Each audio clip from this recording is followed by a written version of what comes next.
আজি কেবিনেটত আমি এটা যথেষ্ট ডাঙৰ সিদ্ধান্ত গ্ৰহণ কৰোঁ।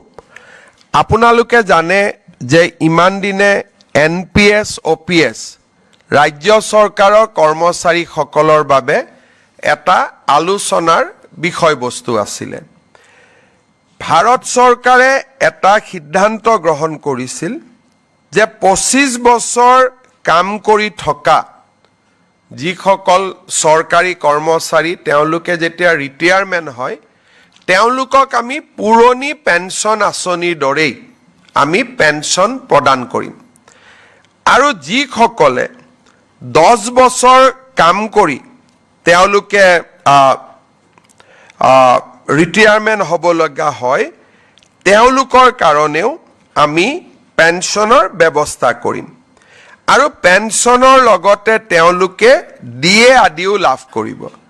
আৰু এই নতুন স্কিমটোৰ নাম দিছিলে ইউনিফাইড পেঞ্চন স্কিম। তাৰ মানে OPS আৰু NPS দুইটাৰে সামঞ্জস্য ৰাখি ভাৰত চৰকাৰে চৰকাৰী কৰ্মচাৰীসকলক নিশ্চিতভাৱে পেঞ্চন প্ৰদান কৰিবলৈ ইউনিফাইড পেঞ্চন স্কিম আৰম্ভ কৰিছিল। দেশৰ 4খন ৰাজ্যই ইউনিফাইড পেঞ্চন স্কিম এতিয়ালৈকে গ্ৰহণ কৰিছে। আজি আমাৰ ৰাজ্য চৰকাৰেও এই ইউনিফাইড পেঞ্চন স্কিম অসমৰ চৰকাৰী কৰ্মচাৰীসকলৰ বাবে এডপ্ট কৰে।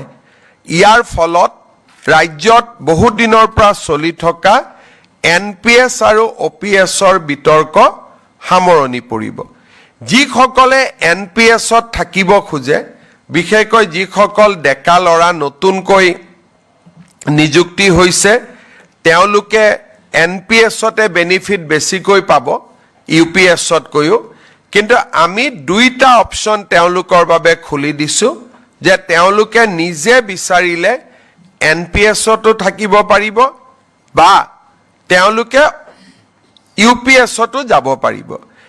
UPSলৈকে যোৱা মানে তেওঁলোকে নিশ্চিত পেঞ্চন OPSৰ লোকসকলে যেনেকৈ পাই আছিলে অল্ড পেঞ্চন স্কিমৰ UPSত গ'লে তেওঁলোকে নিশ্চিতভাৱে পেঞ্চন লাভ কৰি থাকিব।